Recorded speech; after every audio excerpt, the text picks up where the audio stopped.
Retour au Groupama Stadium de Lyon-Dessine, on va l'appeler comme ça, où la France ce soir a fait match nul pour son dernier match de préparation avant de s'envoler demain pour la Russie. Un partout face aux États-Unis. On va revoir les faits saillants, comme disent nos amis québécois, les faits saillants de cette rencontre. Les Français ont dominé, les Français ont eu des occasions en première période. La preuve, cette première frappe sur le montant de Paul Pogba. Ouais, on a eu des frappes. Cette fois-ci, ça touche le montant de Stephen. On a été un petit peu plus maladroit par la suite. Et puis la 44e minute, on aura le temps de le décortiquer, ce but, parce qu'il y a pas mal d'erreurs, pas mal d'approximations. Certes, d'abord Sidibé, le centre, et puis peut-être aussi un peu Loris qui ne protège pas son premier poteau. En attendant, Green donne l'avantage aux États-Unis. Ouais, Sidibé qui contrôle mal ce ballon. Et puis là, on voit aussi que N'Golo Kanté là, s'est fait un petit peu découper sur cette action-là. Mais mauvais contrôle de la part de Sidibé. Ensuite, il glisse et il la frappe au premier poteau de Green qui trompe Hugo Loris. Alors 1-0 à la pause pour les États-Unis. Ils ont mis un petit peu de temps à réagir, les Français. Il a fallu plusieurs changements. Il a fallu que Deschamps fasse tourner avec ce bon centre de Pavard vers Mbappé. Ouais, avec une bonne fixation de Fekir, plein axe qui bloque quasiment 3-4 défenseurs américains et qui donne ce ballon à Pavard, qui donne lui un très bon centre derrière. Ensuite, il y a eu cette frappe de Fekir, ce double arrêt de Stephen, magnifique, qui a fait vraiment un très bon match et qui a bien protéger sa défense. Au-delà de ne pas convaincre tout le monde, ce soir il y a encore des questions, on va se les poser tranquillement pendant ce débrief. Bichente, c'est important de ne pas perdre avant de partir, de prendre l'avion. Oui, ça c'était important, même si ça a été un match assez poussif. Alors peut-être que ça s'explique parce que Didier Deschamps, sur une préparation physique qui se fait malgré les matchs amicaux, on a senti cette équipe de France qu'elle n'arrivait pas à passer la vitesse supérieure. Normalement, elle aurait dû réagir sur la deuxième période, après la douche froide du but américain. Elle n'a pas été capable de le faire, et malgré les entrants. Donc on peut considérer, oui, qu'elle n'avait pas cette fraîcheur-là. Ça a été possible globalement dans l'animation. Le cas Pogba ? On parle du cas Pogba ? Oui, mais bon, dans un match qui n'a pas été évident. Oui, allons-y, enchaînons avec le cas Pogba, parce que c'est vrai que Paul Pogba a fait beaucoup parler, il fera toujours beaucoup parler cette semaine. Après un match moyen contre l'Italie, il était très concerné en attendant avant le match. Ça, ce sont les images avant le match. Il parle à tout le monde, il est dans la motivation générale. Oui, ça me plaît. Il doit se comporter comme un leader dans cette équipe. Il a parlé à ses partenaires, voilà, il les a encouragés. Et après son début de match, je l'ai trouvé plutôt intéressant, sa première période, avec des prises d'initiative, avec la volonté, voilà, de prendre le jeu à son compte, avec cette frappe que l'on a vue, où il vient toucher le poteau. Après, c'était un petit peu plus poussif en deuxième période, d'ailleurs, comme toute l'équipe de France. Voilà, ce Pogba avec du volume pendant 45 minutes. Avec deux postes différents dans ce match aussi. Il est passé de la droite à la gauche, justement quand Blaise Matuidi a quitté ce milieu de terrain. Il n'est pas blessé, Blaise Matuidi. On est en direct avec lui alors qu'on revoit les images de Paul Pogba au micro de Frédéric. Ça va, Blaise Matuidi? Il a l'air en pleine forme. Oui, pas blessé, me demande-t-on. Tout va bien, Blaise? Non, tout va bien, tout va bien. Je pense que... Votre analyse de cette rencontre juste avant de partir en Russie? Écoutez, bien sûr qu'on aurait aimé finir par une victoire.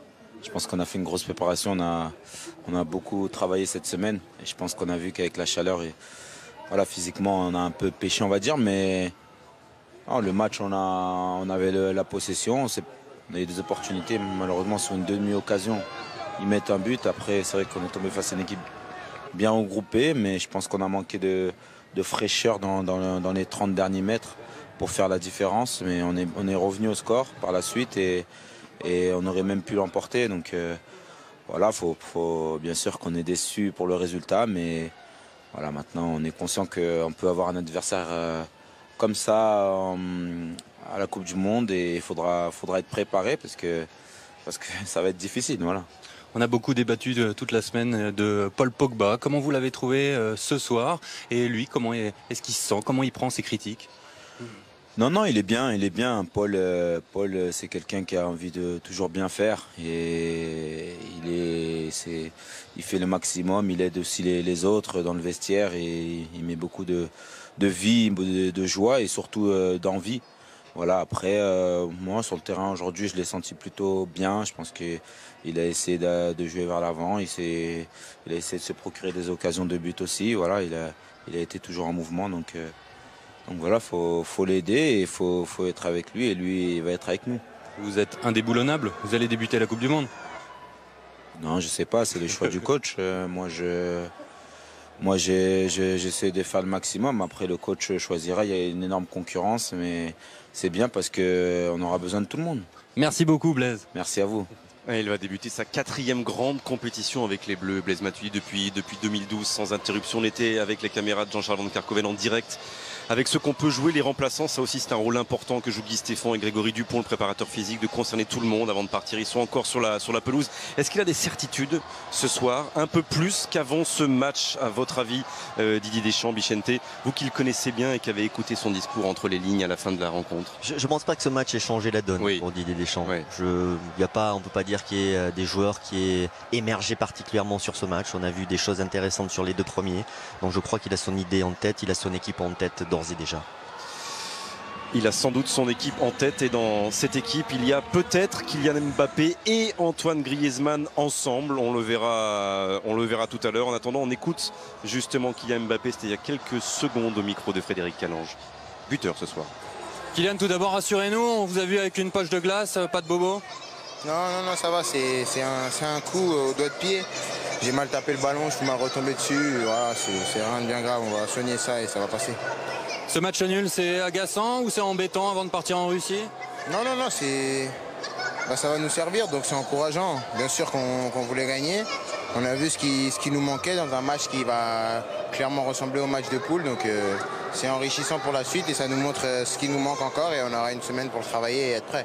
Un petit but, personnellement, c'est important avant de partir justement en Russie, ce but sur ces 3 matchs de prépa? Non, c'est bien. Je pense être monté en puissance sur les 3 matchs. Je commence à avoir de plus en plus de rythme, à être de plus en plus régulier au cours d'un match. Et aujourd'hui, j'ai été décisif, donc j'ai fait ce qu'on m'a demandé. Un mot sur votre entente avec Antoine Griezmann, vous vous trouvez les yeux fermés? C'est bien. J'ai toujours dit que je voulais jouer avec des grands joueurs. Antoine est un grand joueur, donc j'ai juste à m'adapter et lui fait quasiment tout après. Plus de mal à trouver Olivier Giroud en revanche? Ouais, c'est un profil différent. Voilà, Olive n'est pas quelqu'un qui va combiner beaucoup, donc il faut aussi s'adapter à lui parce que c'est aussi un grand joueur. Donc j'espère pour lui que sa blessure n'est pas trop grave parce qu'on va avoir besoin de lui. On termine sur un sourire. Merci Kylian. Griezmann Mbappé, c'était un peu trop?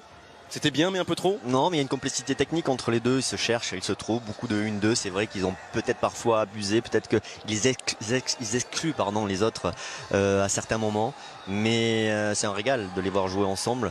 Il y a beaucoup de vitesse, il y a beaucoup de technique et puis de la complicité, il en faut dans une équipe et je suis certain que ça va fonctionner pendant cette Coupe du Monde et qu'ils vont amener l'attaque française. Talent, unité, complicité, humilité, etc., etc. Il faudra tout ça évidemment à partir de samedi prochain, mais en attendant demain 10h50 téléfoot autour de Christian Jean-Pierre, le président Macron, le président Lisa Razou, ils seront tous là ici à Lyon avec l'équipe de France. Les dernières nouvelles demain soir 21h98, secret d'une victoire pour revivre de l'intérieur et avec leur témoignage, la belle histoire de 98 et bravo du monsieur Bargoton, bravo. Merci à vous. Et mardi soir à nouveau 98 mais en direct pour un match en direct de l'U Arena de Nanterre avec Nico Sirigas, avec Denis Brognard qui ne joueront pas au football. Heureusement, mais ce garçon-là jouera au football pour notre plus grand plaisir. À très bientôt, c'est les experts juste derrière. Les experts, mais je ne sais pas où. C'est les experts à Miami, à Moscou, à Kazan, voilà. Où ils veulent. À Cibourg parfois même. C'est les experts. Merci aux équipes de Jean-Charles Van Kerkhoven et à Martin Sarra ce soir. Bonne soirée à tous. Salut.